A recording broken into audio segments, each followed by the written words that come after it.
Pada kesempatan kali ini, mari kita ulangi sepintas materi tentang perpangkatan 2 pangkat X beserta dengan penggambaran kurvanya. Salah satu cara yang paling mudah untuk menggambarkan kurva yang diminta adalah dengan cara membuatkan tabel dalam bentuk pasangan berurutan, kemudian kita plot titik-titik yang terbentuk dihasilkan dari fungsi pada sebuah bidang Cartesius X, Y. Ambil contoh, X kita masukkan 1, maka 2 pangkat 1 adalah 2. Demikian pula ketika X sama dengan 2, kita peroleh nilai 4. 2 pangkat 2 sama dengan 4. Namun, bila kita menggambarkan hanya pada kedua titik tersebut, sangat terbatas dan tidak dapat menebak bagaimana kurva yang terjadi sesungguhnya. Karena bisa saja terjadi salah pengertian bahwa kurva dimulai dari 0,0 dan ini seakan-akan seperti garis lurus.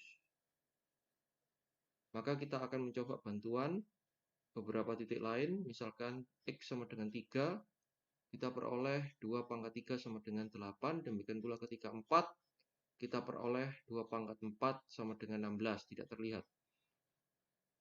Nah, dari sini kita sebetulnya mengetahui apakah domain dari fungsi yang diminta itu hanya terbatas pada titik-titik tersebut saja, ataukah bisa untuk semua titik yang lain, atau adakah perkecualiannya.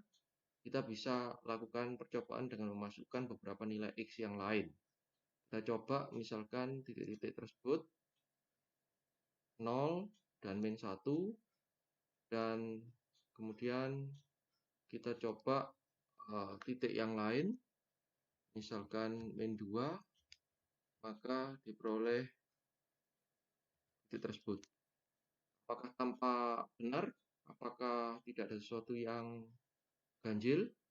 Bila tidak ada, maka kurva siap digambar dengan cara menghubungkan nilai masing-masing nilai yang telah diperoleh dari masing-masing titik tersebut. Maka didapatkan kurva sebagai berikut. Dari sini beberapa properties yang perlu kita pahami dengan baik adalah, jangan lupa untuk 2 pangkat X, bagaimana domainnya? Adakah titik perpotongannya dengan masing-masing salib sumbu? Apakah dia kontinu atau bisa terjadi discontinue di daerah mana? Di X sama dengan berapa? Ataukah dia memiliki asimtot?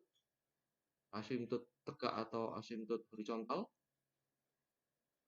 Bagaimana pula dengan range-nya? Apakah berlaku untuk semua nilai atau hanya tertentu saja? Baik, berikutnya akan kita bahas. Namun sebelum itu, kita akan mencoba untuk membandingkan kurva ini dengan kurva lain, yaitu 3 pangkat X. Berkaitan dengan transformasi, maka kita akan mencoba melihat kurva 2 pangkat X ini, dapatkah kita membentuk kurva 3 pangkat X dari kurva 2 pangkat X ini dengan menerapkan aturan-aturan tertentu. Misalkan, dari setiap titik-titik yang kita peroleh, kita menggesernya ke kanan atau mengalinya